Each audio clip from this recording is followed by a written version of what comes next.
seen a band that sort of explodes on stage and really gives their audience something that they take home and go, oh my god, that was one of those guys. So that, you know, that's a special band.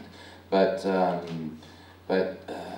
I don't know what the answer is. I mean, you have to make good, outstanding, original music. I mean, it's not different in this business, in the book business, right? Your book better be good. If you write an average book, what's the point?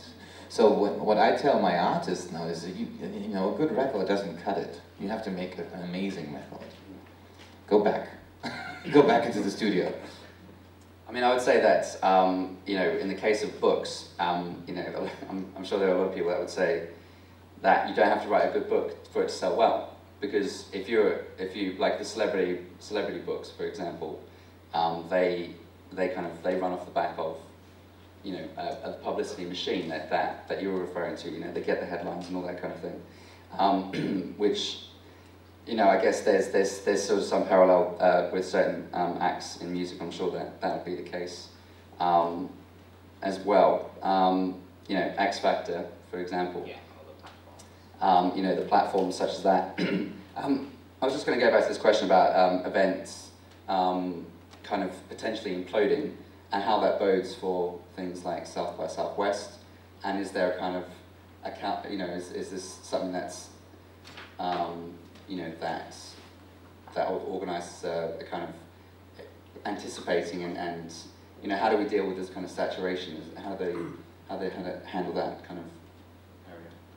Okay, there's one thing that's just, quite important to know about South by Southwest. It's an event that takes place one time during a year, but in all honesty, it's an event which actually happens 365 days a year, because we were one of the first companies out there who really got involved in social media networking. Twitter, for example, was more or less launched at South by Southwest about 3 years ago.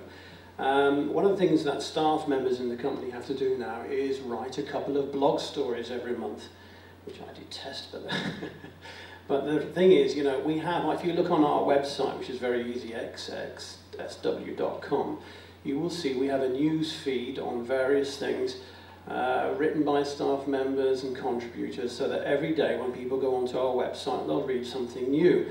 I wrote something about the Frankfurt Buchmesse a couple of weeks ago.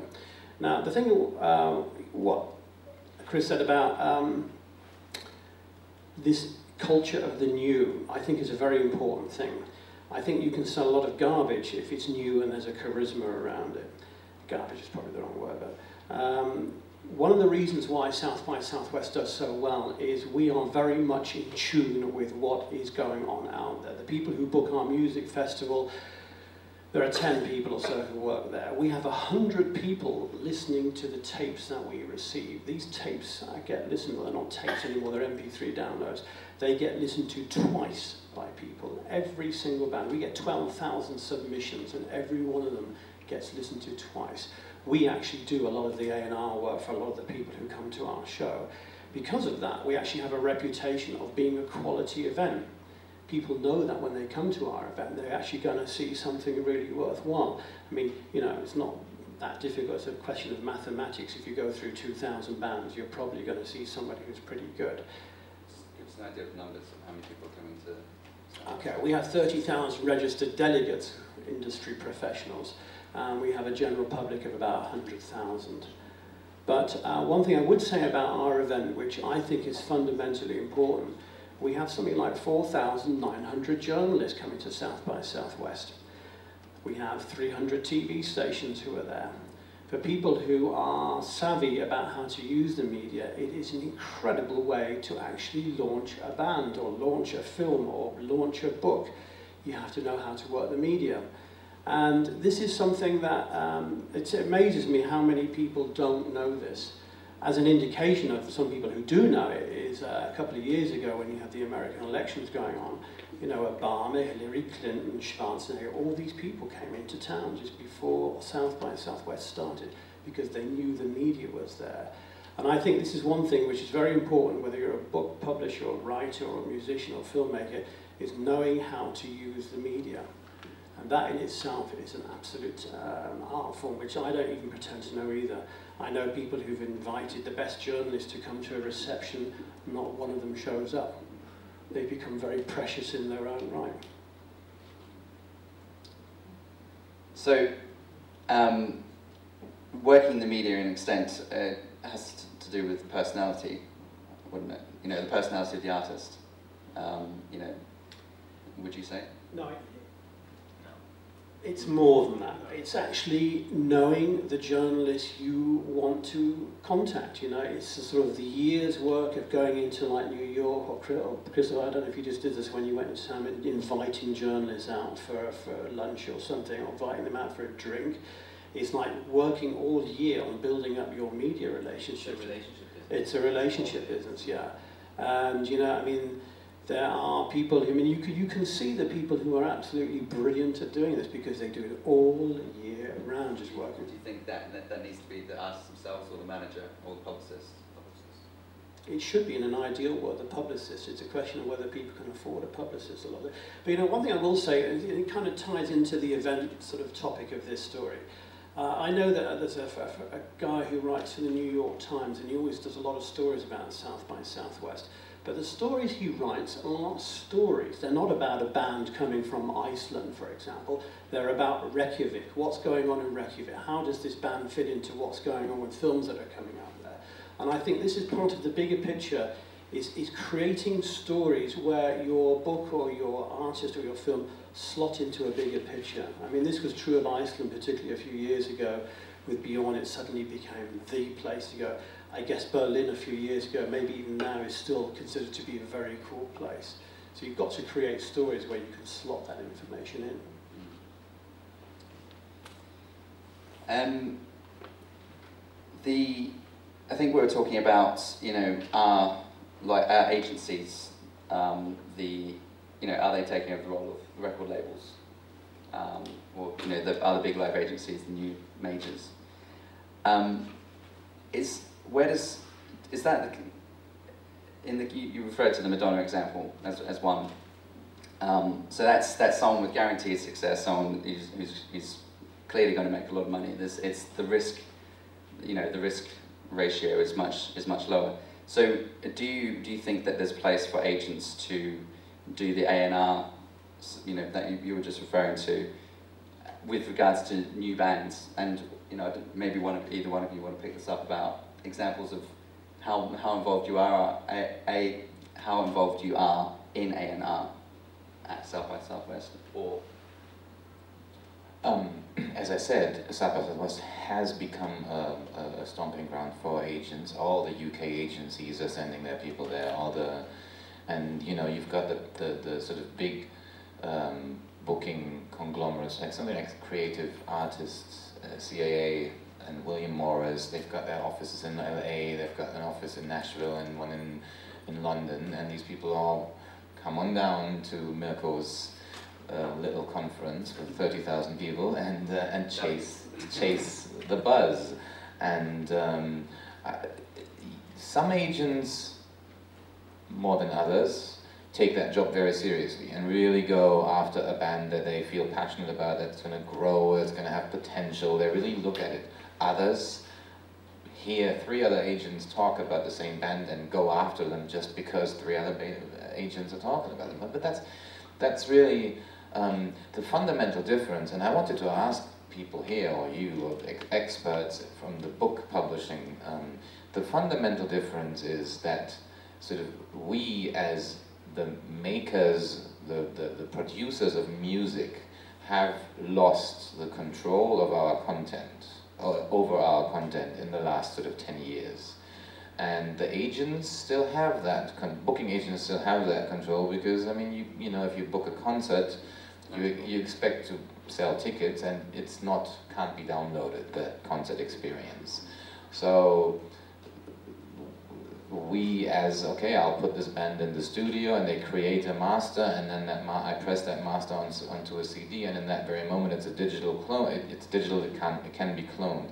Now, I was just, you know, 10 days traveling in the US, and I spent a lot of time in airports, and I spent a lot of time in, well, subways in New York and stuff like that.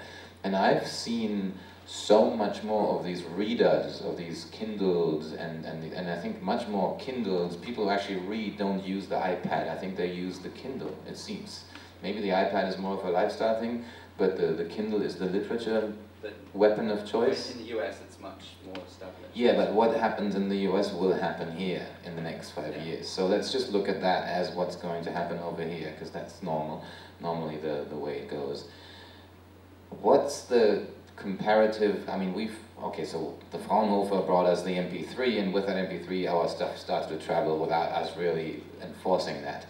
Are the books traveling that much now that people have digital readers? And is the loss of control over the content, is that the same kind of problem already as strongly going on in this industry as it is for us? Because I was shocked at the amount of Kindles I saw. I was really like, wow, so this is really happening. Because I'm very old school and can't, you know. So can anyone answer this question? Well, I think with the example of the Kindles, you know, Amazon have got kind of a nice locked system, you know, where, but you know, then you have the iPad and you have where you know you can have. Which is also a locked system. Yeah, but then you have you know, you have books that are being released as applications, you know, and then kind of you have the book content, and then you have stuff that goes around it. You know, for example, enhanced editions. You know, where the Nick Cave example. Where you read through the book. It's an app. You read through it, and then an endpoint if you want to hear Nick do the reading. Then you press it, and then. So I think that's. I mean, that's something that I think, and certainly it would be good to sort of open it up to the room and see. You know, there's plenty of opinions and ideas about the area, and it's something that everyone is talking about. How do we prevent that loss of control of content, and more importantly, how do we add value? How do we add? Embrace. Yeah. And we didn't embrace it. Our industry was like, oh my God, we're losing it. Yeah. I think the music industry is always brought up as an example. We don't want to go down that path. For example. Exactly. Yeah. And so, I mean, I think, you know, my opinion is that I think there is a lot of proactive. There's a lot of proactive thinking to prevent.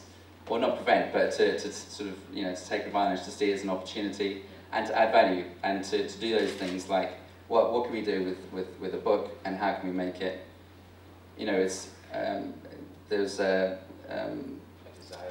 CEO of a company in London a few days ago who was saying that publishers, you know, that publishers are not just battling against, we're sort of fighting for the attention of consumers of all levels of content, and publishers, it's not just about books, and it's about this whole amalgamation, which I suppose is the big point and the big picture of the whole Storydrive idea, is that there's the sort of the lines are merging, you know, everything's sort of coming together, but yeah.